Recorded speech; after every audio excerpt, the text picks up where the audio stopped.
Encore une fois, bienvenue à notre semaine de prière. Soyons ses témoins. Merci beaucoup de votre fidélité, de votre présence. Merci aussi au pasteur Carl Johnson qui a enregistré ces messages, qui est avec nous chaque soir. Ce soir, le thème, c'est des témoins en tandem. Nous allons découvrir de quoi il s'agit tout à l'heure. Encore une fois, merci de tous les partages que vous avez peut-être déjà faits. Mais si par hasard, vous n'avez pas encore partagé une de nos vidéos qui a été déjà publiée par rapport à cette semaine, je vous invite à le faire donc, dans les groupes WhatsApp de l'Église, de la famille, des amis. N'oubliez pas donc de nous soutenir pour que cette petite chaîne puisse encore faire du bien à d'autres personnes. Vous savez aussi que nous sommes en train d'intercéder pour toutes les personnes qui ont des requêtes, qui passent par un moment difficile et qui souhaitent que d'autres personnes puissent intercéder pour elles. Donc il y a un lien en bas de cette vidéo où vous aussi vous pouvez faire votre requête de prière. C'est très facile, c'est un petit formulaire très simple. Et comme ça, on peut donner cette information, ces requêtes, au groupe d'intercession. Et si jamais vous avez du temps, vous aimez la prière et l'intercession, vous pouvez aussi joindre notre groupe d'intercession avec un deuxième lien qui se retrouve aussi en bas de cette vidéo pour pouvoir rentrer dans ce groupe WhatsApp et recevoir les requêtes pour pouvoir donc prier pour ces personnes. Comme chaque soir, je voudrais aussi vous parler un peu de Safélise et de ce qu'elle produit.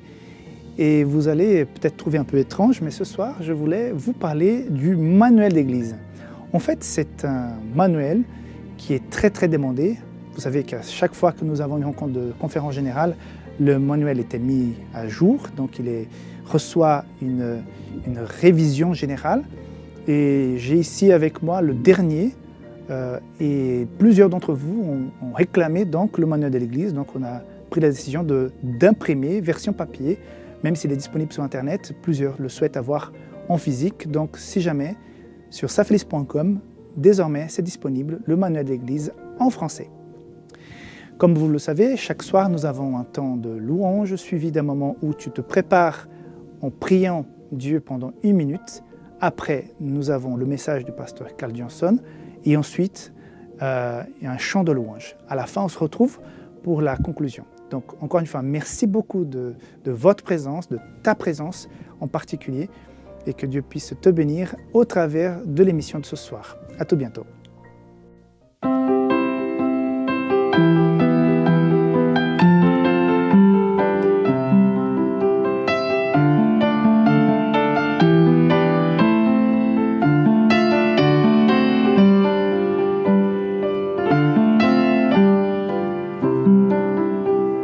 Tournez les yeux vers le Seigneur et rayonnez de joie. Chantez son nom.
Nous avons dans l'histoire des couples qui se sont fait remarquer dans un domaine ou dans un autre, parfois honorablement et parfois lamentablement.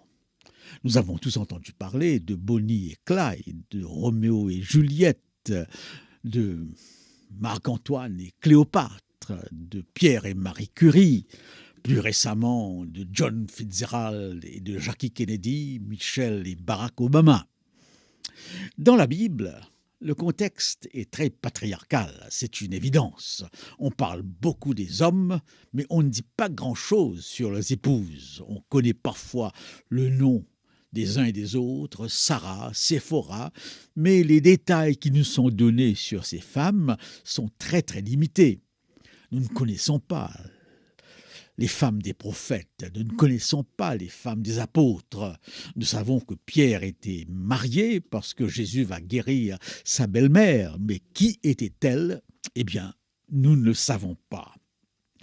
On dit souvent, avec raison ou pas, je ne le sais pas, que derrière l'exploit d'un homme ou la déchéance d'un homme se trouve une femme. D'ailleurs, il y a une légende qui permet de le dire. On raconte l'histoire d'un homme qui avait un hôtel qui attirait énormément de touristes. Cela se passait en Afrique parce qu'il avait un élevage de crocodiles. Et sur un îlot, non loin du rivage, il rassemblait ses touristes pour admirer et voir s'ébattre ces crocodiles. Et voilà qu'un jour, il a suggéré, il a promis une somme importante aux touristes qui auraient le courage de se jeter à l'eau et de nager avec suffisamment de force pour atteindre le rivage avant d'être avalé par un crocodile. Personne, bien sûr, n'était prêt à relever ce défi.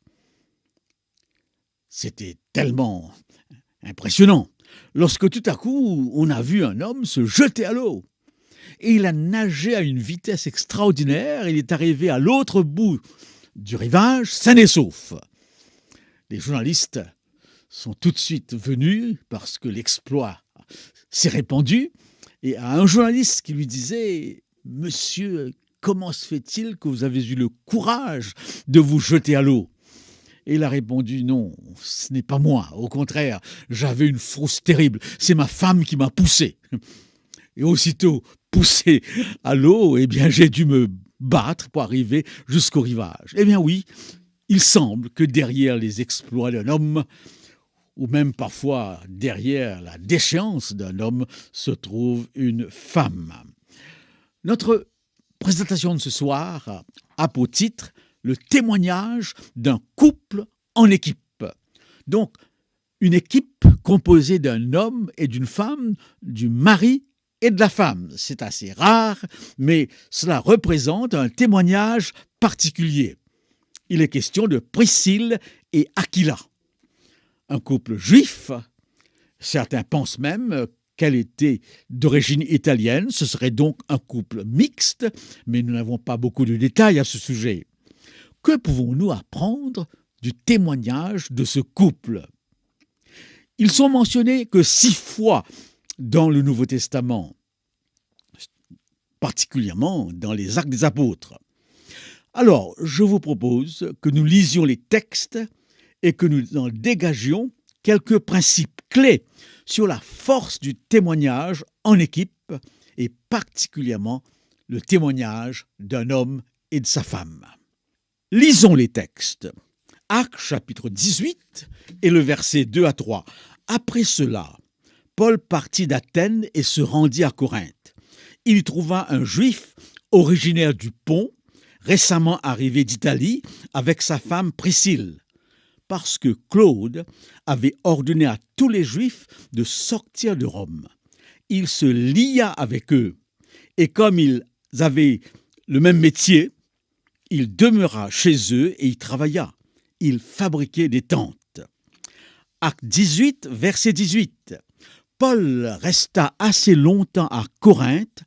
Ensuite, il prit congé des frères et s'embarqua pour la Syrie avec Priscille et Aquila. Romains 16, 3 et 5. Saluez Prisca et Aquila, mes compagnons d'œuvre en Jésus-Christ, qui ont exposé leur tête pour sauver ma vie. Ce n'est pas moi seul qui leur rend grâce, ce sont encore toutes les églises des païens. Les églises d'Asie vous saluent. Aquila et Priscille, avec l'église qui est dans leur maison, vous saluent beaucoup dans le Seigneur. Et enfin, de Timothée 4, verset 19, salut Prisca et Aquila. Saluez Prisca et Aquila et la famille d'Onésiphore. Paul parle d'un juif sans mentionner son nom. Mais en revanche, il mentionne dans le premier texte le nom de Priscille.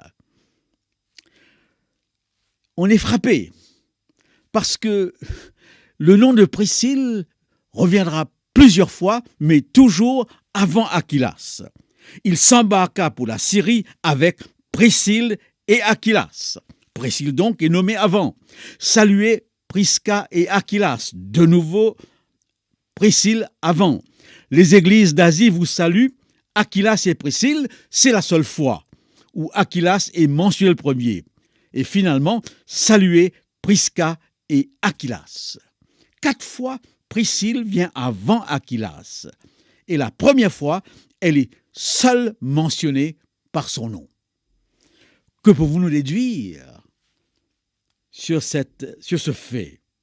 Comme nous l'avons dit, la culture biblique est une culture patriarcale, les hommes d'abord, puis les femmes après. Les enfants et les femmes sont parfois associés, mais dans certains cas, on ne les mentionne même pas. Je pense à ce texte de Matthieu 15, verset 21, où il est question de la multiplication des pains. Il est dit qu'il y avait 5000 personnes, donc 5000 hommes, sans compter les femmes et les enfants. Eh bien, drôle, les femmes et les enfants ne sont pas comptés. Imaginez-vous que je parle de votre église et que je dis qu'elle est constituée de 200 hommes, mais je ne fais aucune allusion aux femmes. Je crois que même sans être féministe, eh bien, ce serait offensant. Paul dit aussi qu'il a pris congé des frères alors qu'il partait pour la Syrie. Où sont les femmes? Est-ce que les femmes ne viennent pas le saluer alors qu'il part? Ou alors la place de la femme est toujours d'être à la maison et jamais dans une foule. C'est sur cette base que parfois on a accusé Paul de misogynie. Mais je pense qu'on se trompe. Parce que, en tant que bon pédagogue, Dieu parle tantôt d'une manière et tantôt d'une autre. Dieu s'accommode à la personne et à la culture. Et il entre dans le schéma de pensée de la culture. Dieu marche avec l'humanité. Et il lui arrive de devancer les pas de l'humanité. Dans l'Ancien Testament, nous avons Déborah, une femme générale, des femmes prophètes, des reines au caractère bien trempé. Dans le Nouveau Testament, nous avons des femmes apôtres, des femmes en position de direction. Et il ne faudrait jamais oublier qu'Israël et l'Église sont symbolisés par une femme. Donc, les membres d'Église que nous sommes, les hommes que nous sommes dans l'Église, eh bien, sont identifiés aux femmes. Donc, Paul, si dans son message sur le couple, eh bien, demande la soumission de la femme, eh bien, il ne faudrait pas tirer des conclusions trop vite comme le font des féministes un petit peu, avec beaucoup d'exagération. Dans toutes ses salutations, à la fin de ses lettres, Paul parle des femmes en premier lieu. Si Priscille et Aquilas, si Priscille est mentionnée avant Aquilas, nous constatons que ce couple est associé, ce couple travaille ensemble.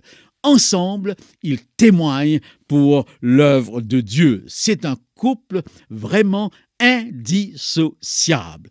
À ce titre, ce couple, pour tous les couples, représente un témoignage exemplaire. Dégageons une deuxième leçon. L'amitié de Paul pour ce couple.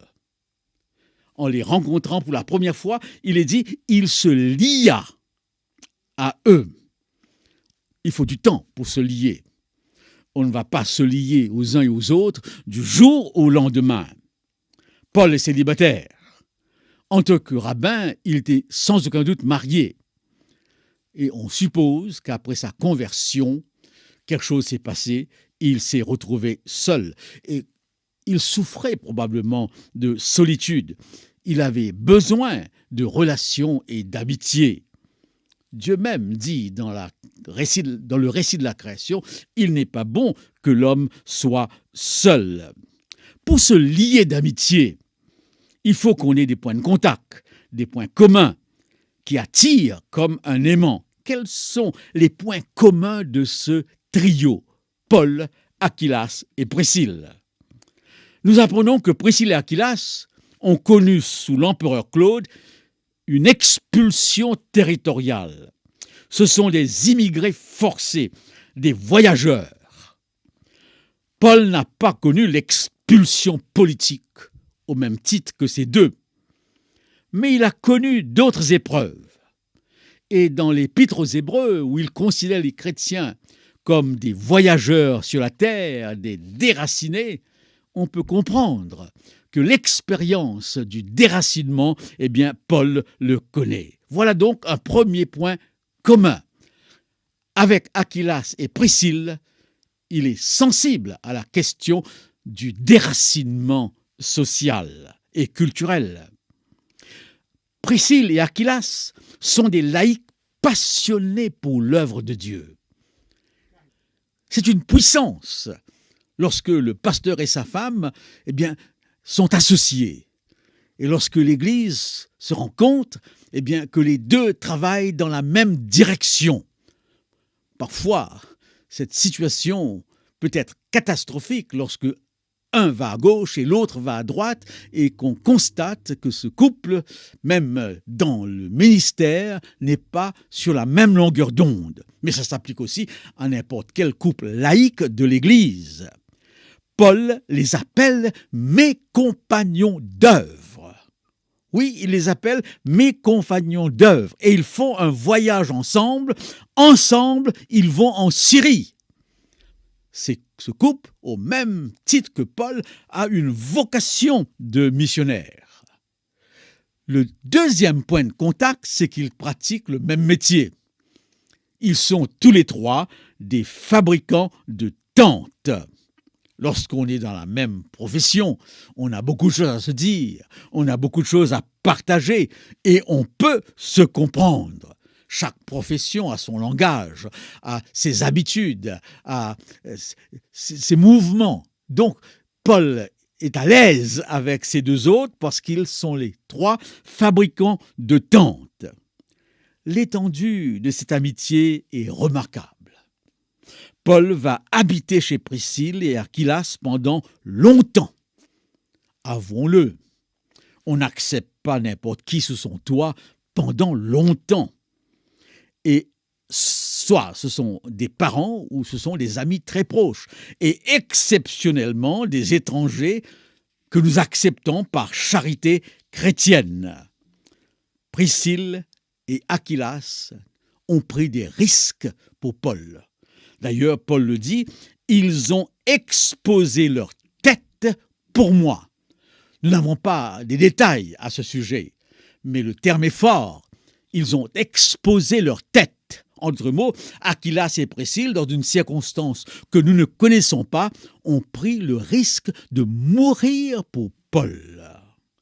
Cela me renvoie au verset du livre des Proverbes, qui dit « L'ami aime en tout temps, et dans le malheur, il se montre un frère. » Et dans le cas qui nous intéresse, un frère et une sœur. Et c'est ainsi que nous constatons que Paul n'oublie jamais d'envoyer ses salutations à Priscille et Aquilas. Je m'arrête un instant ici. L'Église est un corps, nous dit l'apôtre Paul, et il y a un lien entre les organes du corps. Quand un membre du corps souffre, tout le corps souffre. Quand un membre du corps se réjouit, tout le corps se réjouit. Il faut avouer une chose très simple et très claire, et avec réalisme, sans aucun doute. Les églises primitives, déjà au début du christianisme, étaient des églises maisons avec un nombre restreint. Ensuite, ces églises ont été développées, mais au temps de Paul, on peut s'imaginer que ces églises contenaient une centaine de membres. Aujourd'hui, nous avons des églises de 200, 300, 400, parfois de 5000 membres. Et c'est difficile, dans ces églises, d'aimer tout le monde, de connaître tout le monde. Mais ce serait essentiel, primordial, que chaque membre, comme Aquilas et Priscille et Paul, puisse trouver dans l'Église un réseau d'amitié. Quelques personnes avec qui ils se sentent à l'aise, qui se sentent bien, parce qu'ils partagent des points communs. On peut être en bon terme avec tout le monde, mais on n'est pas toujours l'ami de tout le monde. La fraternité a certaines limites. Je pense toujours au Christ, qui avait un réseau d'amitié extraordinaire. La pyramide de l'amitié de Jésus est une pyramide impressionnante. À la base, Jésus aime le monde entier, car Dieu a tant aimé le monde. Ensuite viennent les 70 disciples, qui sont ses compagnons d'œuvre. Oui, 70 disciples. Et au-dessus de ces 60 disciples, il avait 12 apôtres, 12 personnes qui étaient encore plus proches de lui dans son ministère. Et au-dessus des 12 apôtres, Pierre, Jacques et Jean. E.G. White nous dit qu'avec Pierre, Jacques et Jean, Jésus pouvait discuter théologie, discuter de sa mission. Au-dessus de Pierre, Jacques et Jean, Jésus avait Marie, Marthe et Lazare, ses amis de cœur. E.G. White nous dit, quand il allait chez Marie, Marthe et Lazare, il se sentait à l'aise, il pouvait s'exprimer et dire tout ce qu'il voulait sans se sentir jugé. Et ce n'est pas terminé. Au haut de l'échelle, au bout de cette pyramide d'amitié, il y avait Jean, le disciple bien-aimé. Alors, je vous pose la question, êtes-vous seul dans l'Église? Avez-vous quelques personnes dans votre réseau, des gens sur qui vous pouvez compter? Ce serait anormal qu'on souffre de solitude dans le corps du Christ.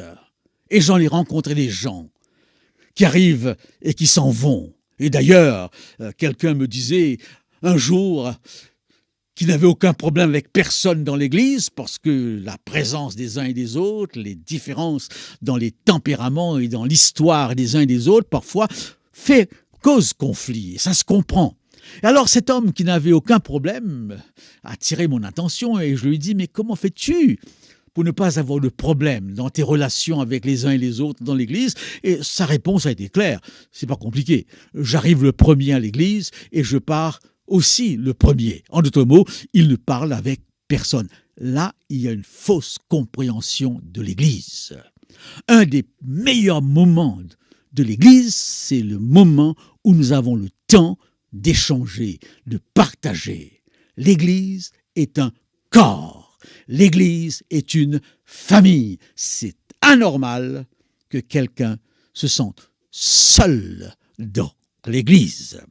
Eh bien oui, à 2 reprises, Paul dira « Saluez l'Église qui est dans leur maison ».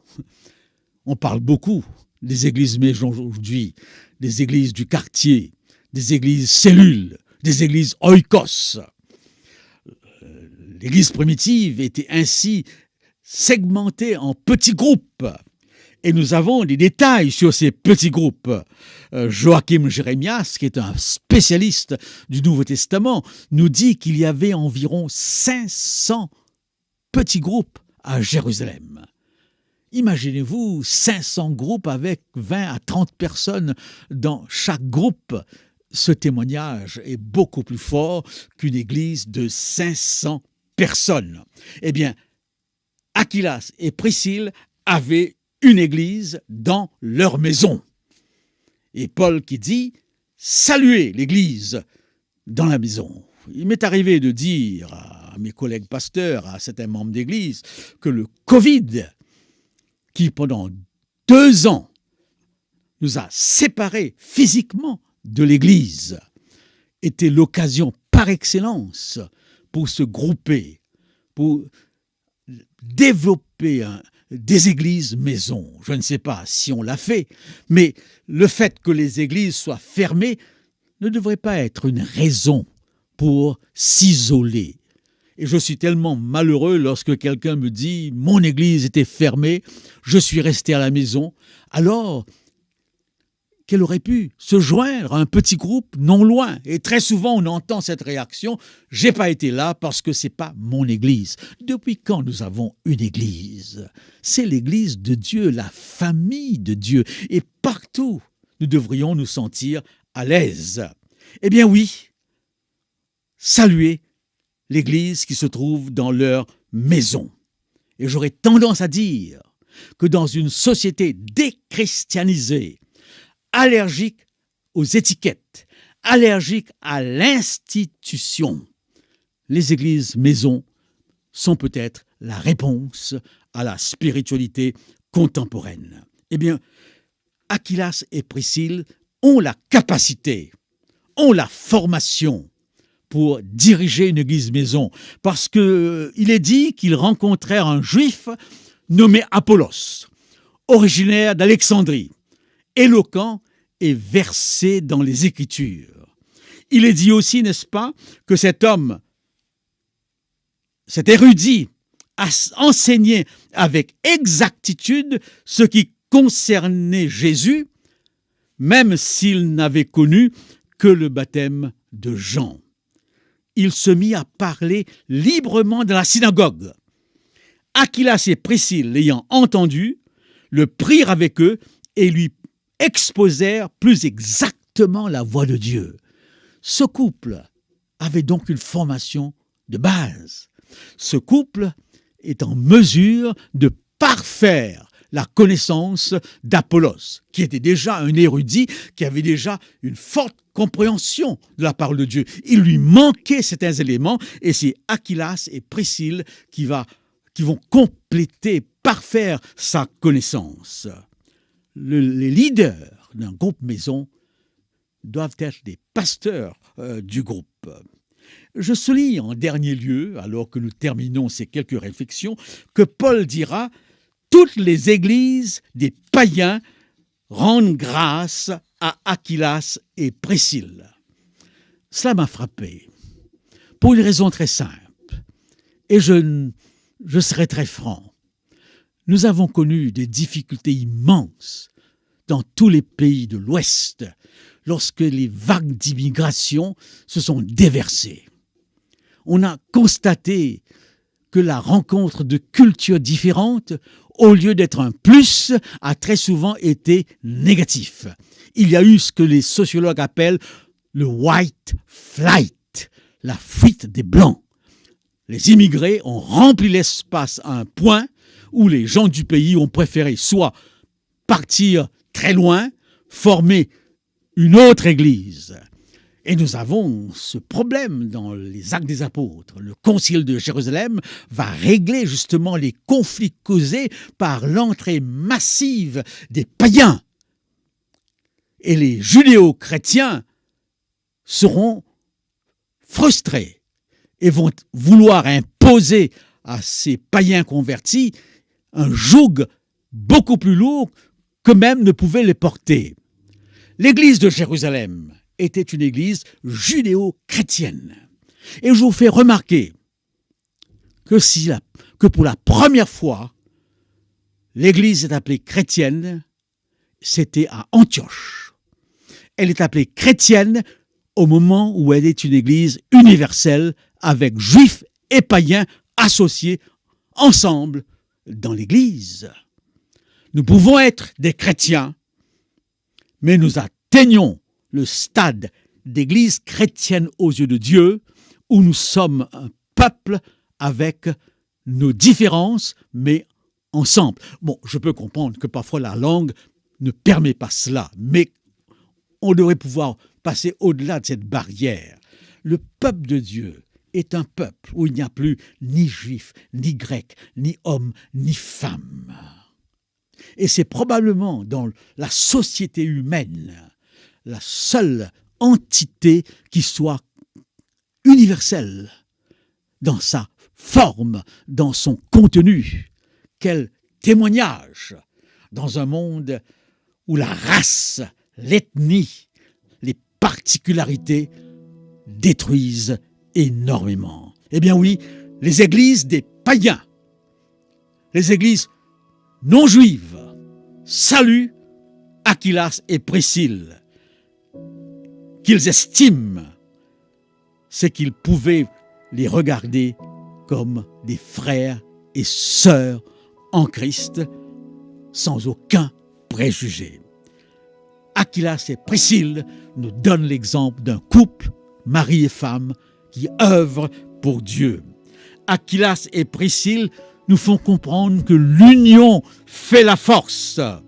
Aquilas et Priscille ont un réseau d'amis, dont Paul en est un des plus importants, parce qu'ils ont des points de contact avec Paul. Aquilas et Priscille, sont considérés par tous les autres et même par les églises païennes.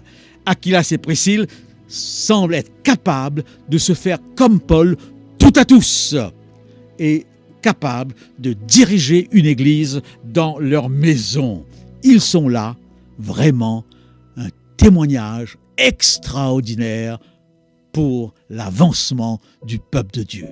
Travailler en équipe, 2 ou 3, peu importe, et travailler en équipe, mari et femme, quel exemple magnifique que nous laissent Aquilas et Priscille.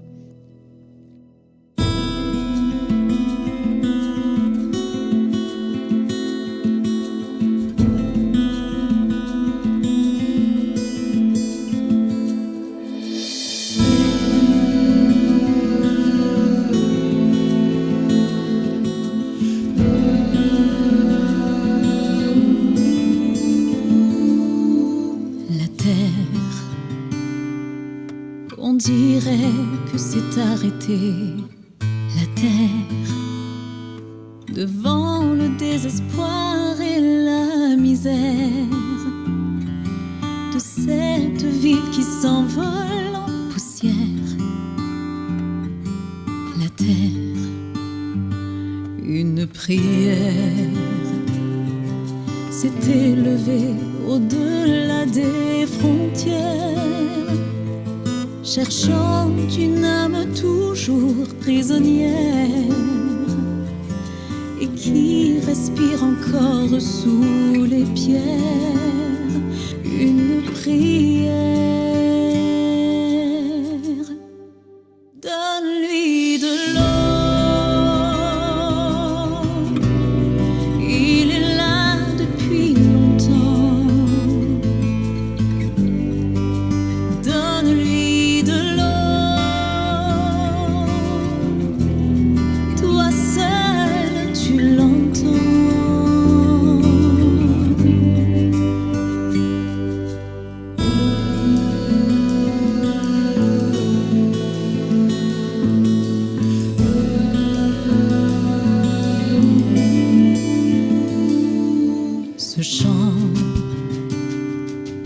à traverser les monts, les océans. Et l'on voyait un jour sur nos écrans un homme que l'on sortait du néant. Ce chant, mais comment as-tu survécu si longtemps, enfoui sous ton bazar, pauvre marchand? Et c'est là qu'il nous parle de l'homme en blanc. Il m'a donné de l'eau, il venait de temps en temps me donner de l'eau, vêtu d'un manteau.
Voilà, c'était le message des témoins en tandem par rapport à cette semaine de prière 2023. Soyons ces témoins. Merci encore au pasteur Carl qui a fait le déplacement depuis très loin pour venir ici à Madrid pour l'enregistrement de ce message. Je voudrais aussi te remercier parce que tu nous suis depuis quelque temps et ça fait chaud au cœur de voir tous les commentaires et puis les partages que chacun d'entre vous est en train de faire, mais particulièrement à toi qui me regardes en ce moment précis. Merci beaucoup de ton soutien. Je vous rappelle en général que si jamais vous avez de demandes de prière ou bien c'est quelqu'un dans votre entourage a besoin d'un soutien spirituel, nous avons une équipe d'intercession qui pourra donc prendre le temps d'intercéder, de prier pour ce requête. Le lien est en bas de cette vidéo, donc ne manquez pas de nous envoyer votre requête. Ça nous ferait très plaisir de prendre du temps pour vous et pour vos proches. Je vous souhaite aussi une très belle soirée, que Dieu puisse continuer à vous accompagner, que vous puissiez sentir sa présence. Et si vous recherchez encore du matériel spirituel, n'oubliez pas de visiter safelice.com pour pouvoir commander toutes sortes de produits pour votre croissance spirituelle, parce que Safelice est là pour vous accompagner, pour vous soutenir dans cette marche vers la nouvelle Jérusalem. Merci beaucoup et on se retrouve demain ici sur Safelice Français, notre chaîne.